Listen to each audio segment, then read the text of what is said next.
Good morning and welcome to Interfaith Insights Spotlight on Faith with my very special guest today, Rabbi Alex Goldberg, who is the coordinating chaplain of the University of Surrey. Welcome. Good morning, Ian. Good Or morning. if you're streaming this in the afternoon, good afternoon, Ian. A few difficult questions that I have to you. Obviously, we're in challenging times, and I really wanted to get a perspective from you. And the first question is around how can people keep strong in their faith during COVID-19 when so many innocent people are dying around them? Obviously, it's the eternal question that we're often asked. How do you respond to that? Yeah, so it is the eternal. Why do bad things happen to good people? And it is hard, isn't it? I think that faith gets you through crises, or at least it gets me through crises. I can only ever speak in from a personal viewpoint. And I was set a challenge about a decade ago by the Guardian newspaper to blog about the Book of Job, which is our wisdom philosophy, if you like, or writings around this question. And the feedback was huge. It was a huge hit. It was on a What We Believe series, and the one they had before was on Kierkegaard, so it was an easier one to run. And I think in the main, people of faith, or people that have faith or a faith heritage, are able to get through crises by falling back on that faith. There are hard questions. There are hard questions about free will and why do we live in a world where there is death, or there is poverty, or there are earthquakes. And I know theologians and philosophers over the ages have tried to answer this in terms of we're part of a divine plan, or God has given us free will. But for me, it's actually the micro rather than the macro that matters. And by that, I mean, what can I fall back on that keeps me going throughout my through suffering? And I'm somebody that's actually I'm recovering. I've recovered really. It's taken about 8 weeks from acute coronavirus. And when I was at my worst, my breathing was at a very low point. I've seen videos of myself with corona just recently. I was still broadcasting, and I don't look great. And and I remember going to bed one night, my wife saying, "Do you want me to call an ambulance?" And I just didn't want to sit in casualty for 3 or 4 hours. And apparently you don't, but I just didn't. And I thought, I just want to rest. And I realized I had been worried up to then, because it was getting worse and worse, that something could happen to me that wasn't a desirable outcome.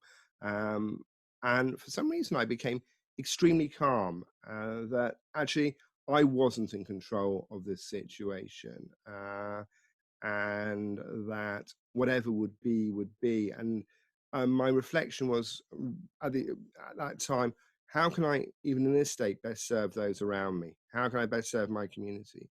How can I my community, by the way, is the 18,000 students and staff at the University of Surrey, serviced by myself and 15 chaplains from 7 faiths in the humanist tradition. So I that was what I was doing, even when I was at my worst. And I don't know how I got through it. Some people say it's a lack of oxygen when you get this thing, and some sort of delirium even, and just keep on going. You think you're okay, and that's what kept me going, was a belief that if I was supposed to get through this, I would. And also that if I didn't get through this, it wasn't about me being good or bad. It was just my time. And I've had a really, really good life. I've obviously got a second chance because I'm still here, and I'm very, very well. But it is something that you do ponder on in those times when you're at your worst, when you're at your weakest. And I don't know if I've ever been that weak. As a child, I was once admitted to breathing difficulties, but that was a 24-hour thing in a tent. But it was this was progressively getting worse, and it got worse at night and got better in the morning, and worse at night. So it was building up over a long period of time, a week, 2 weeks. So it was scary. It was like seeing, if you like, as a metaphor, a train coming down the tracks on one of those Buster Keaton or films where you're tied to the train track and you're going, the train's going to hit me or it's going to stop. But which one is it going to be? So I found it very helpful to turn on my faith, the philosophy of my faith, the wisdom of my faith. My main concern was for the loved ones around me, where, you know, and the impact that this would have on them. But I'm here, and yeah, I am very grateful that I'm here, and for some reason, this strengthened my faith and not weakened it, and not just because I'm still alive. I don't believe in a transactional relationship with God in that way. Right. I do believe you should pray and all that, and I do believe you have a dialogue with God. But I don't think it's a transactional thing where if I prayed a little bit more, I would necessarily survive, or if I prayed less, I wouldn't. But I think that the power of prayer and that dialogue can carry you forward.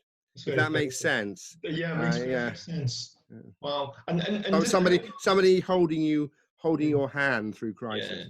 Did that help you to empathise then with other people who are maybe phoning you or contacting you? Yes.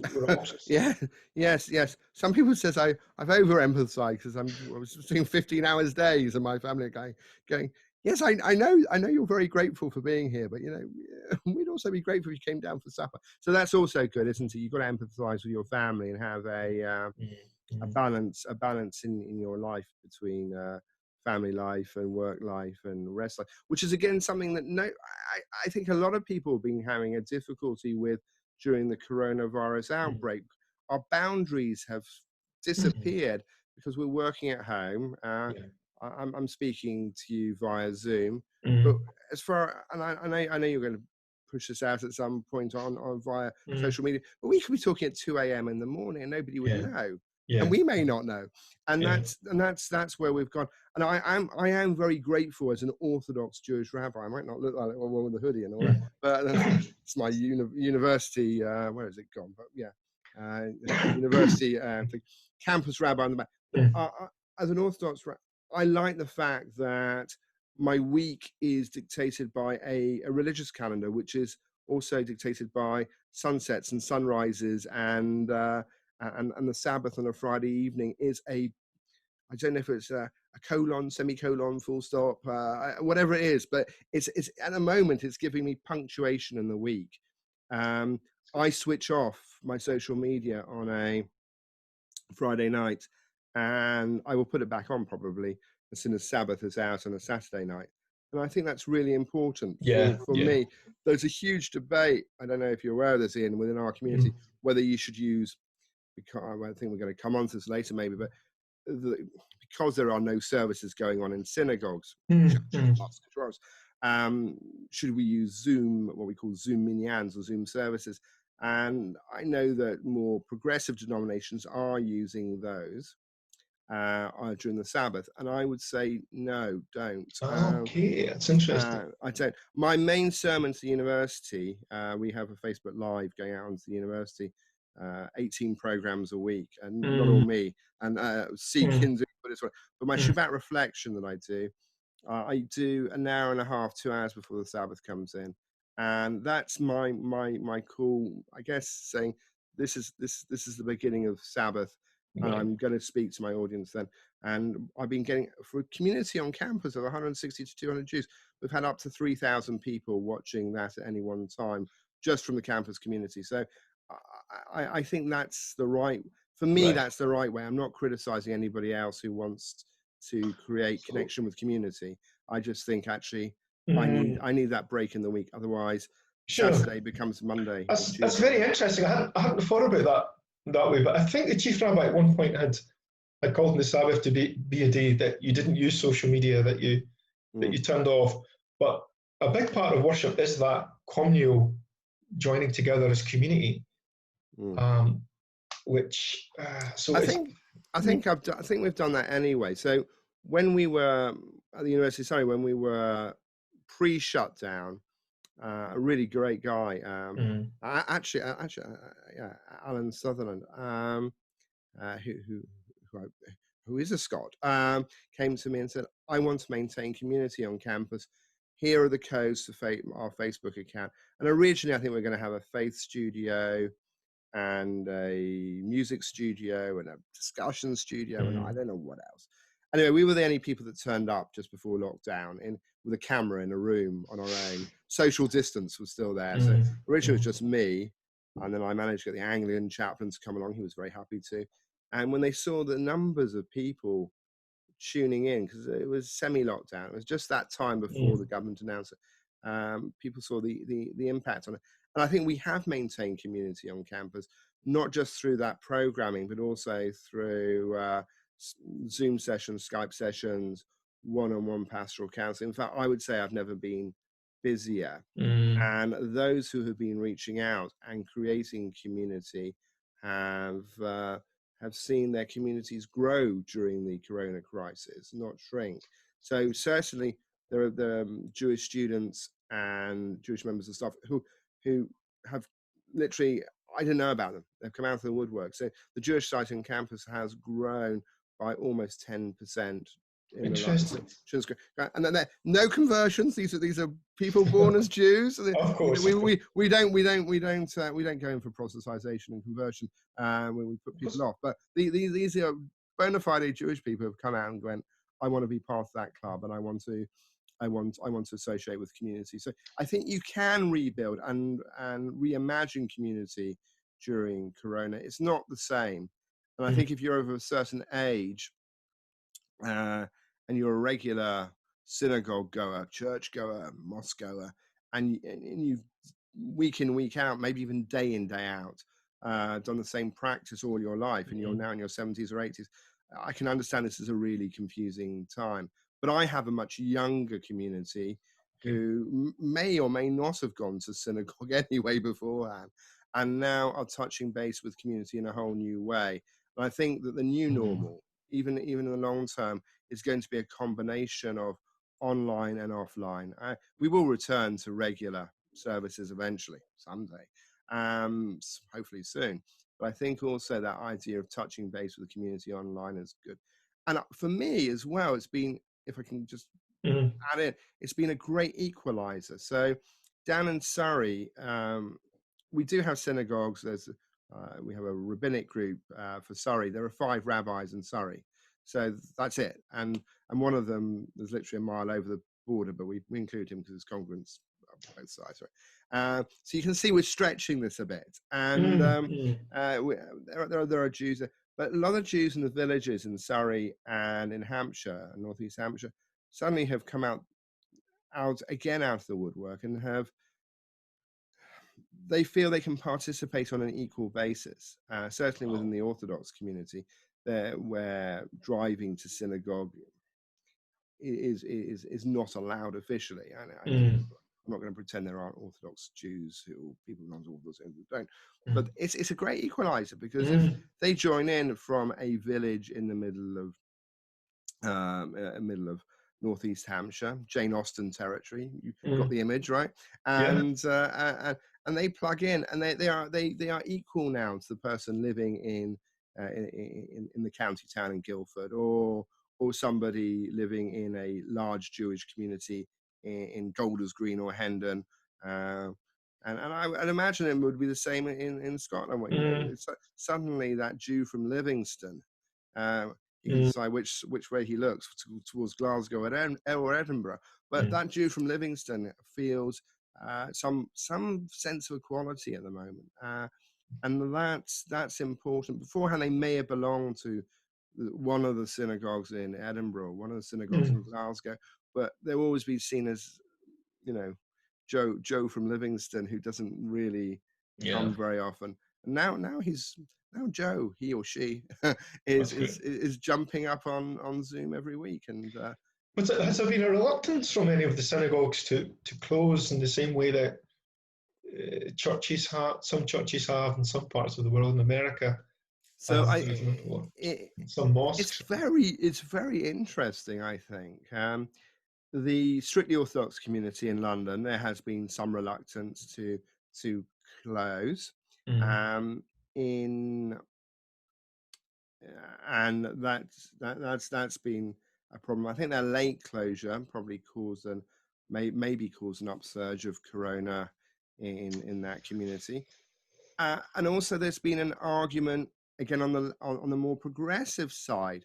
So the idea of the synagogue in terms of being a sanctuary, the translation of synagogue in Hebrew is Bet Knesset, which is a meeting place.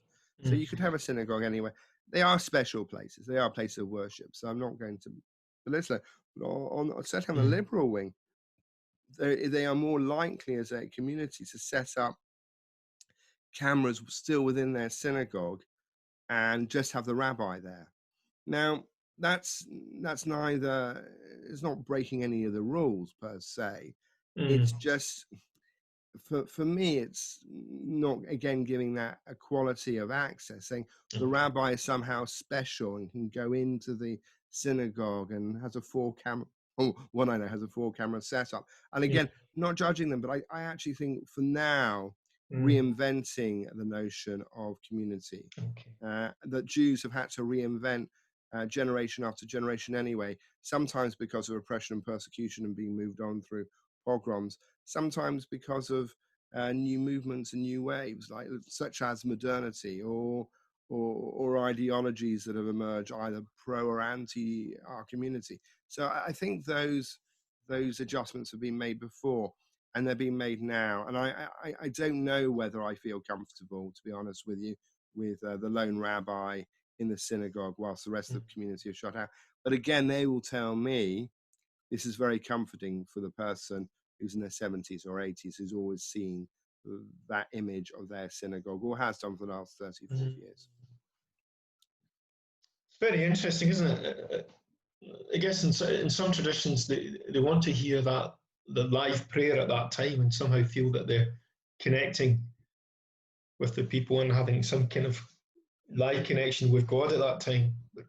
I think so. But some of the more successful online initiatives have been just pure live prayer.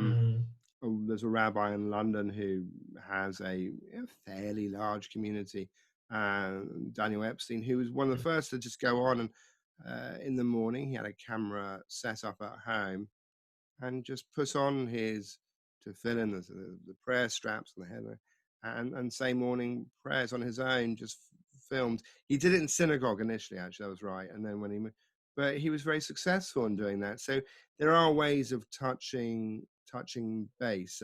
You can pray on your own as a Jew. It's better to pray in a quorum of 10, but you can pray on your own. And I think you can be led by prayer over Zoom.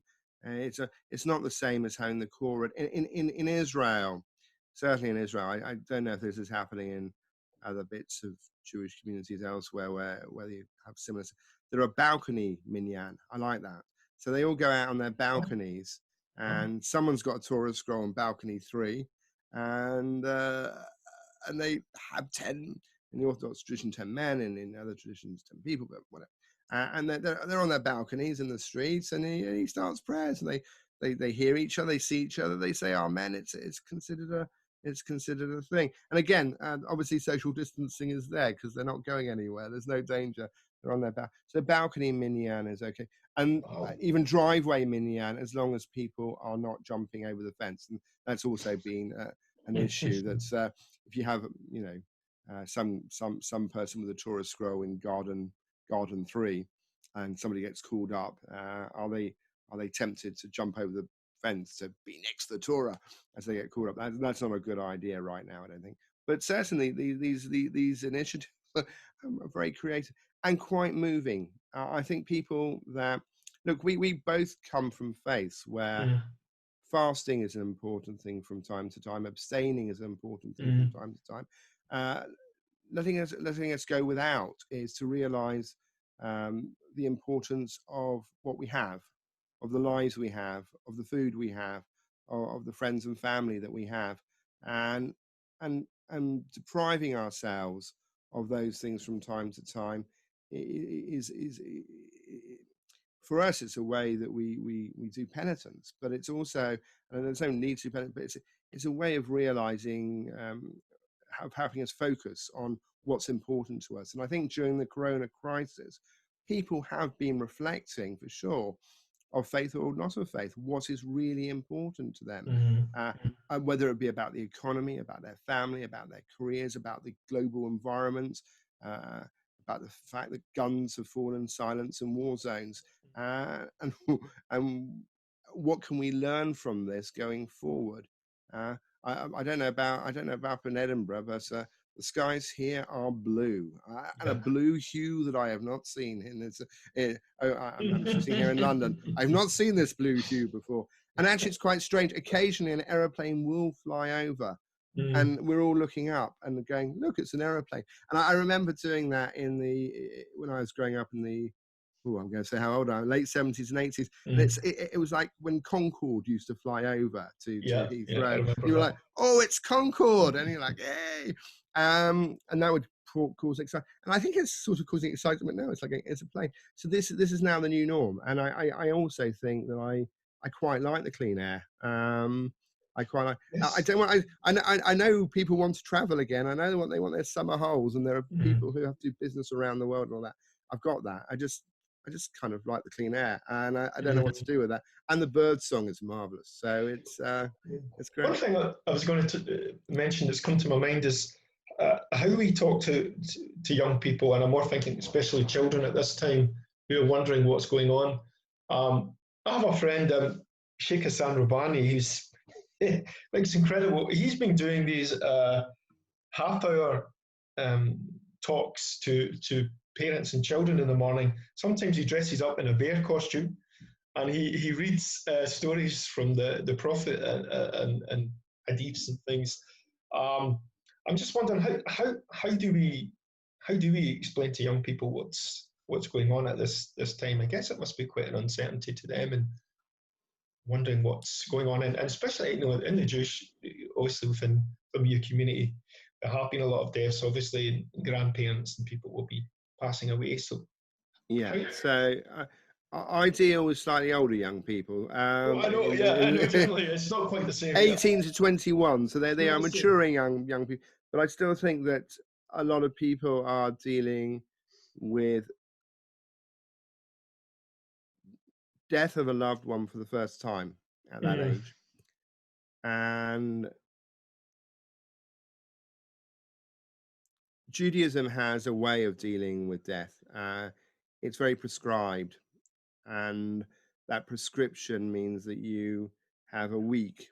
Actually, I have 3 days of very intense mourning after the funeral, a week of intense mourning, then a month of, it gets less intense for the month, and then you're still mourning throughout the first 11 months, year.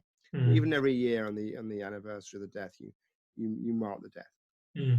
So for me, I've always explained it to, whether it's Jews or the public authorities that want to understand how does death, dying, and bereavement work for Jewish people.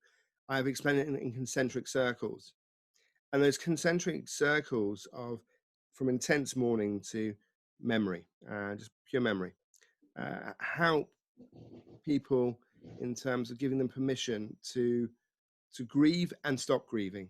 It doesn't say you must stop grieving on day 7 this much or 1 month, but if you're in a community, if you have peers around you, and everybody does this process and go through this process, there's a recognition of your pain and a recognition and a permission to be in pain.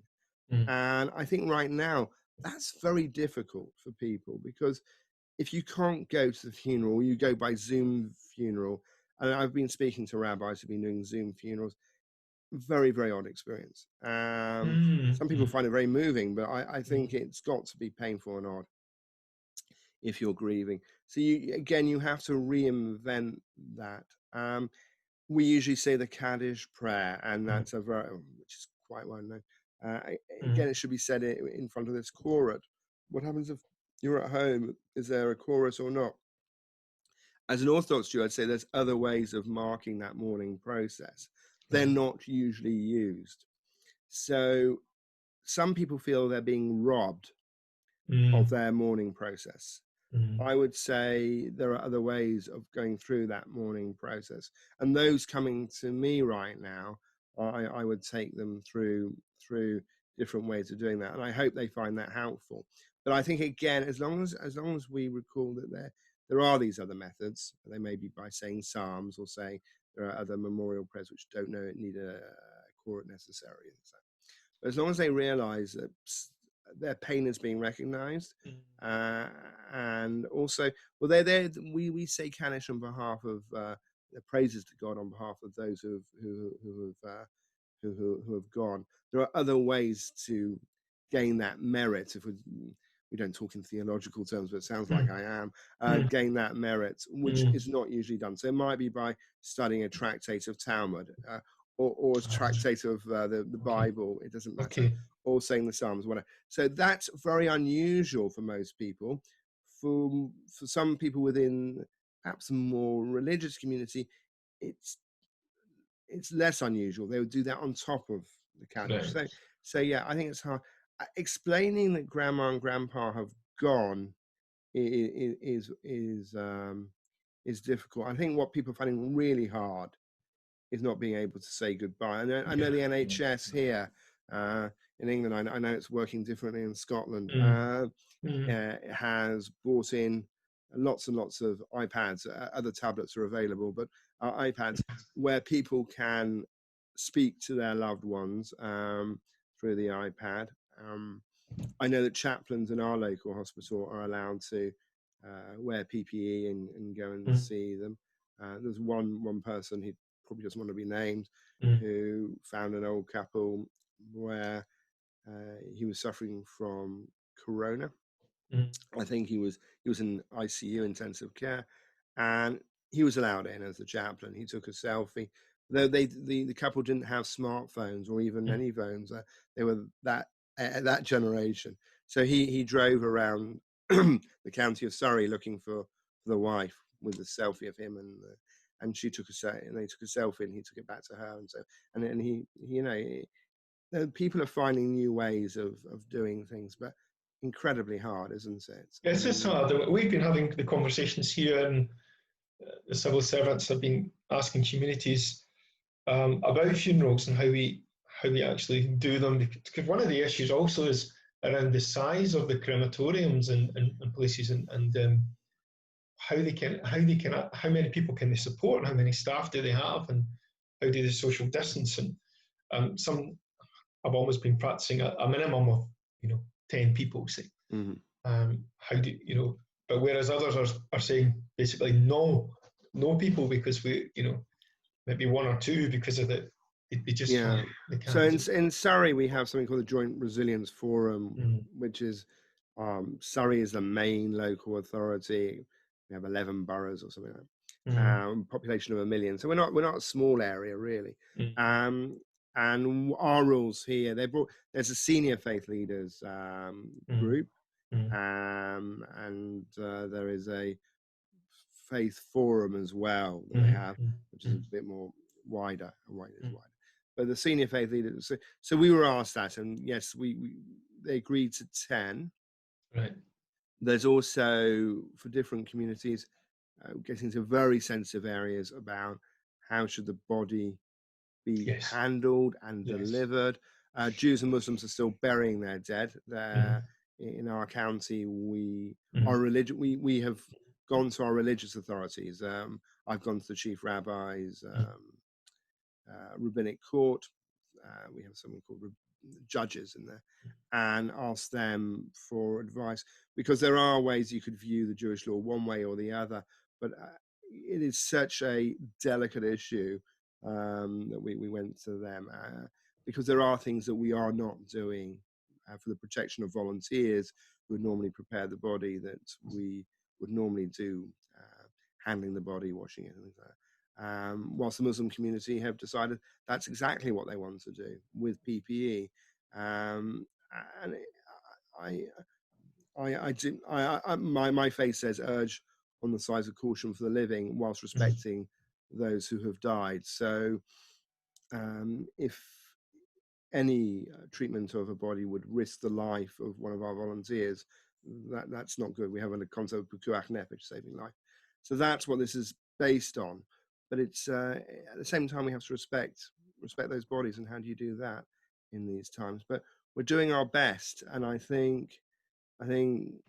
hope the families realize that, and I have to say, Iain, I guess going to a comical side from this, Surrey County Council asked me, the suffragan bishop and the imam of Woking Mosque, which is the oldest mosque in at least the south of England, maybe the whole UK, to do a video to reassure people of that we were doing the right thing. And it was just before Passover, and we're not allowed to cut our hair during